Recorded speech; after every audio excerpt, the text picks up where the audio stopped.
El consejero Figueroa desea hacerle una pregunta. ¿La acepta usted? Con gusto. Proceda, consejero, por favor. Gracias, señor representante. Para formular una pregunta, estando de acuerdo con usted en algunos de los puntos que ha referido, particularmente en el que tiene que ver con la importancia de utilizar criterios, aquí señaladamente el que tiene que ver con los ejercicios de la simulación, el fraude a la ley, y con el corrimiento del velo como una de las metodologías, diría yo, criteriales, con las que encarar asuntos que pueden eventualmente tener otro fondo. El fondo justamente que está cubierto por una apariencia formal, que es lo que usted nos está planteando.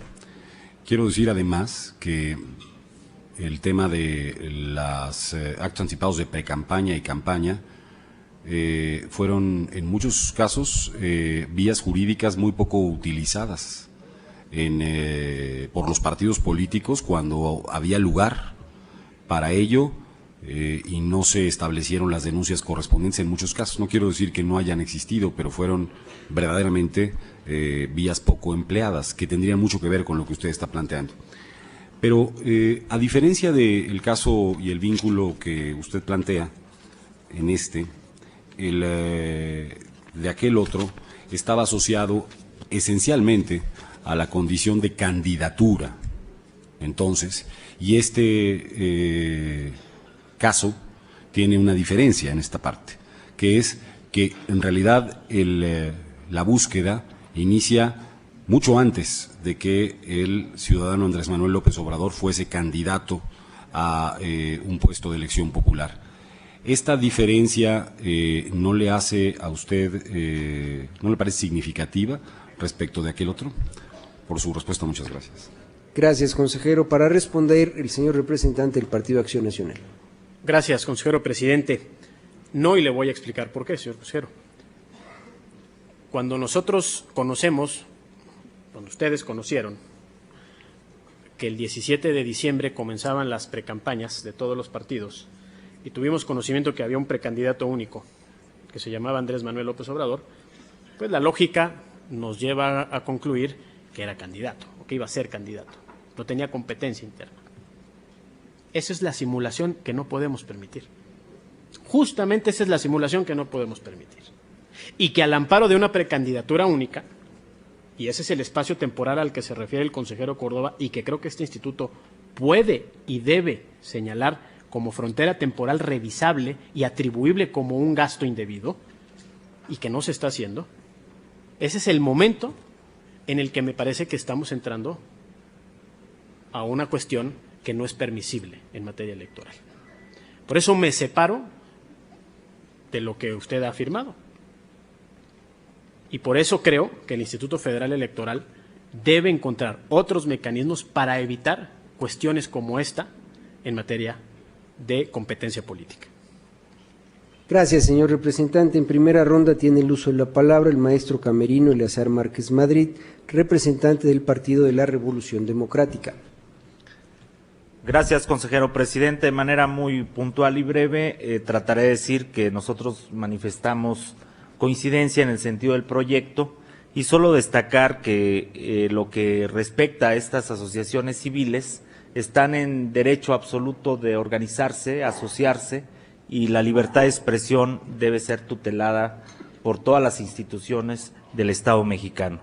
Me parece que insinuar un vínculo de estas asociaciones civiles o una supuesta doble triangulación de financiamiento no está acreditado ni demostrado en ninguno de los indicios o pruebas que establecieron los quejosos. Y me refiero a las investigaciones que realizó la autoridad ante diversas instancias.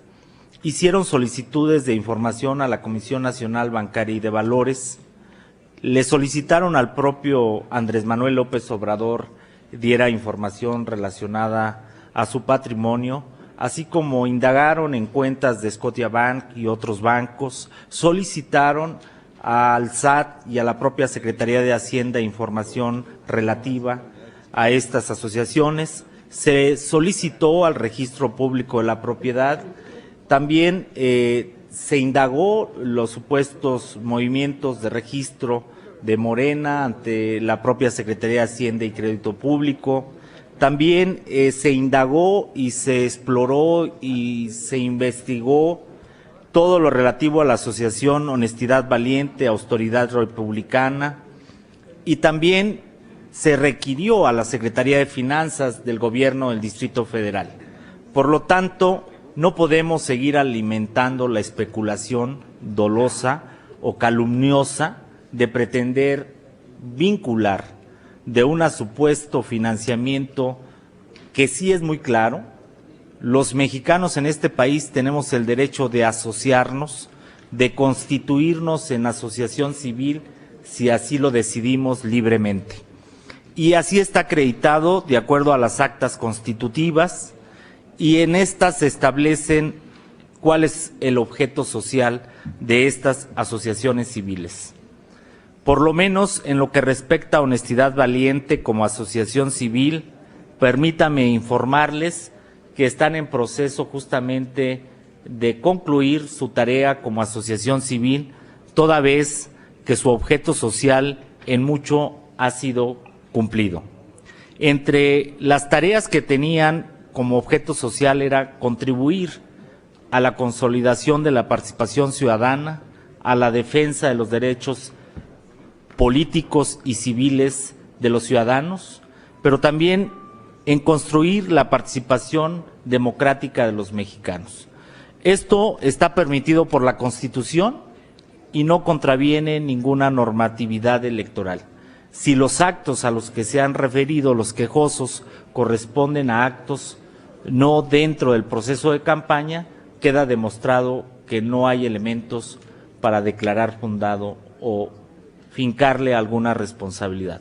Hay que discutir una reforma electoral en el marco de qué es lo que nosotros quisiéramos establecer entre el vínculo de la sociedad civil organizada y los partidos políticos. El sistema de partidos políticos en este país no puede ser el monopolio exclusivo de la participación política y cívica de los mexicanos. Me parece que también las asociaciones civiles, las ONGs, las fundaciones y muchas agrupaciones de la sociedad civil organizada han contribuido a una cultura democrática de participación de los mexicanos.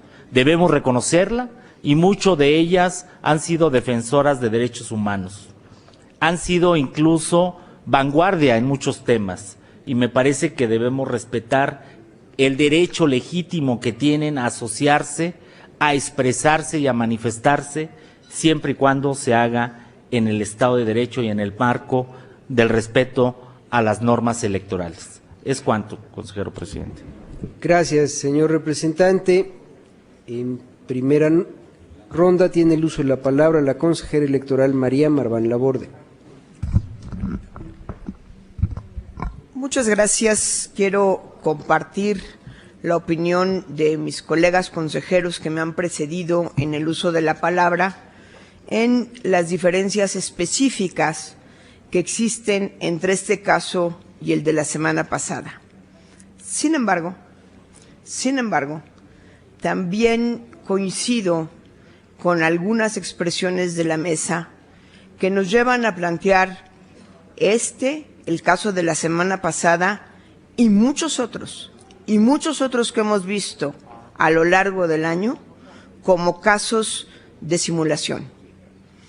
En un año hemos visto casos de simulación referidos a los medios de comunicación, referidas a entrevistas que no son entrevistas, referidas a asociaciones que no son asociaciones, referidas a mítines que son políticos, que no son políticos, y un largo, etcétera, que nos ocupa probablemente entre el 80 y el 90% del tiempo de este Consejo General, entre procedimientos especiales sancionadores, procedimientos ordinarios, etcétera. Coincido en que estos temas deben ser temas de reflexión no solo en el libro blanco, sino, por supuesto, en el ámbito político. No coincido, o quizá invitaría yo a la reflexión, en que esto nos lleve necesariamente a generar una restricción legal más, a generar reformas legales nuevas hechas a la luz de nuevas trampas o posibles simulaciones. Estoy absolutamente consciente que la dificultad de nuestra legislación electoral estriba, entre muchas otras cosas, en que las reformas de minucias, así como aquellas de mayor calado, que responden a trampas del proceso anterior, han hecho sumamente intrincada nuestra regulación. No conozco otro país que prohíba hacer política fuera de los tiempos de campaña, que silencie a un presidente o a un gobernador. Exigimos que lleguen postulados por un partido político y después les prohibimos hacer política. Otra cosa es utilizar recursos del Estado para entrar en la campaña. No estoy hablando de eso. El uso del dinero en las campañas y en la política tiene que ser controlado, sin lugar a dudas. El incremento de restricciones hace profundamente laberíntica la regulación, hace resbaloso el terreno sobre el que caminan partidos y candidatos y también la autoridad política.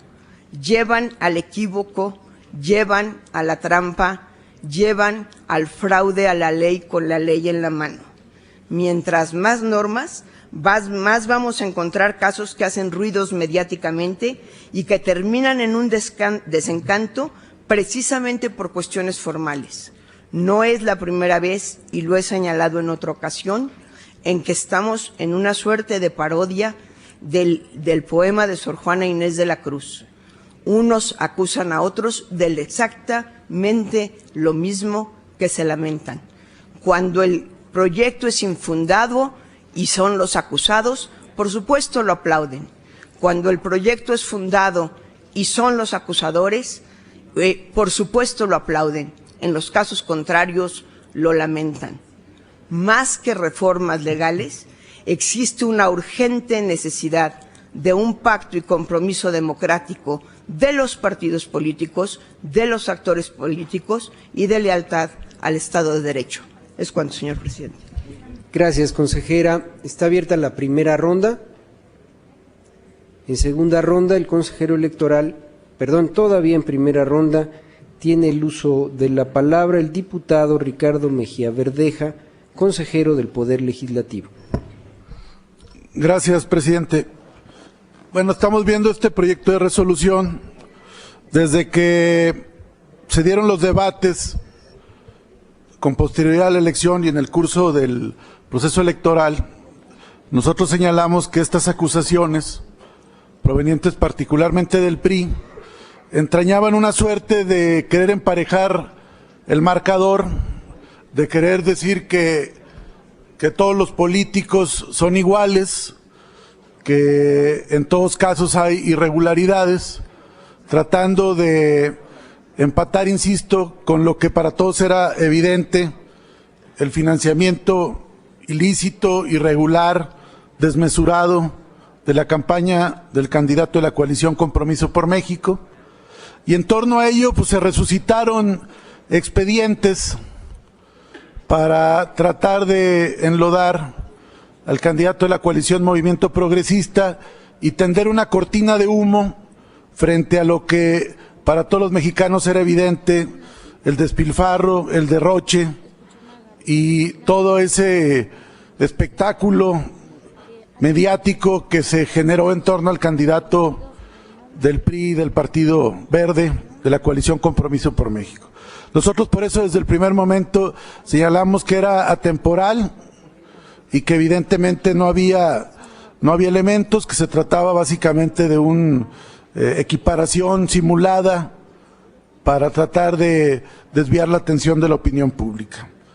Nos parece que en este caso la actividad política, social, no puede tampoco quererse cancelar en los procesos previos a la actividad electoral, a los procesos electorales, y que en un país necesitado de voces críticas, de reflexión, pues sería grave que se pretendiera acallar a quien ha encarnado una voz consistente y congruente en el país. Las actividades de él fueron como líder social, lo cual es totalmente legítimo, y además, pues con una gran austeridad.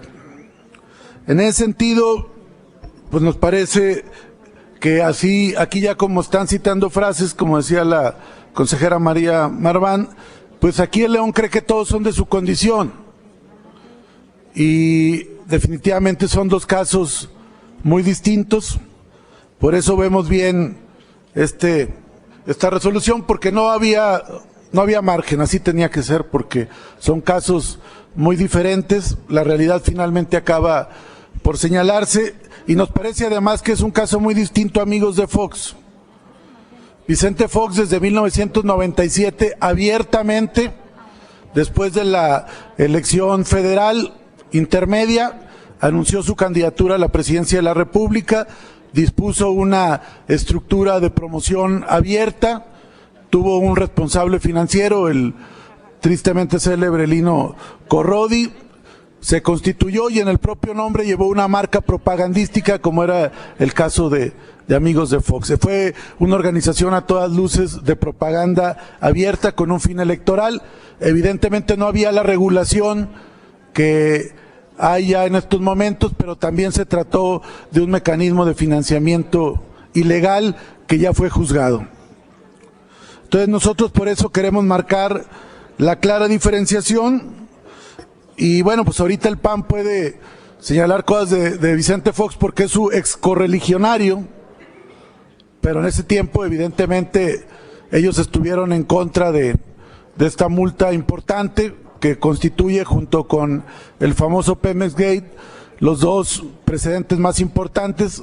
Nosotros hubiéramos querido que este Consejo General, ya lo dijimos en la sesión pasada, hubiera sentado un precedente también en el caso de Monex, pero bueno, eso ya ayer presentamos el juicio, la apelación de parte de los partidos del Movimiento Progresista. Sabemos que el Partido Acción Nacional ha hecho lo propio y nosotros esperamos que haya una respuesta sobre el particular. Pero en este caso, pues saludamos la resolución y estaremos al pendiente de otros asuntos. Gracias, diputado. En primera ronda tiene el uso de la palabra el diputado Marcos Rosendo Medina Filigrana, consejero del Poder Legislativo. Muchas gracias, consejero presidente. Primero, para decir que saludamos y acompañamos el proyecto de resolución. Y segundo, para hacer algunas precisiones de lo que se ha externado aquí en esta mesa. Se ha dicho, no sé si por una confusión o por mala fe, que obran en el expediente facturas emitidas por Honestidad Valiente y que fueron cubiertas por el GDF. Y se ha dicho también que existen cheques del GDF a favor de Honestidad Valiente. Eso es una imprecisión muy grave que distorsiona completamente el sentido de lo que obra en el expediente. Es exactamente al revés. Hay dos cheques de Honestidad Valiente emitidos a favor del gobierno del Distrito Federal. ¿Por cuál concepto? Por concepto de pago del servicio de la Policía Auxiliar, como lo hacen muchas empresas, asociaciones civiles, particulares, etcétera, porque es un servicio que presta la Policía Capitalina. Ni modo que ahora nos quieran señalar que Honestidad Valiente esté financiando al gobierno del Distrito Federal, porque sería sumamente absurdo e ilógico. Entonces me parece que es importante hacer esa aclaración. No hay en el expediente ni las facturas ni los cheques que quizás por confusión aquí se han señalado. Y también con mucho respeto lo digo, se confunde también el trabajo de un movimiento social con una actividad electoral. Se dice que se recorrió el país con claros fines electorales y la ley precisa los momentos en que se hacen actividad electoral. Lo que aquí se pretende es sentar un precedente por algunas voces en el afán de coartar la libertad de expresión, de tránsito, de asociación, de reunión de un ciudadano, como es el caso de Andrés Manuel López Obrador. No confundamos la actividad electoral con un movimiento social. Por ejemplo, cuando se recorrió el país en defensa del petróleo, haciendo señalamientos de por qué no debía avanzar la reforma energética, es un claro movimiento social, no es una actividad electoral propiamente dicha. Me parece que son confusiones que es preciso señalar y no dejar sobre la mesa en aras de generar aún mayor confusión en la opinión pública. Es cuanto, consejero presidente. Muchas gracias, señor diputado. Está abierta la primera ronda. En segunda ronda, el consejero electoral Alfredo. Muy bien, por supuesto, en términos del reglamento usted puede hacerle una moción, nada más que primero necesito preguntarle al diputado si acepta la moción. Señor diputado Medina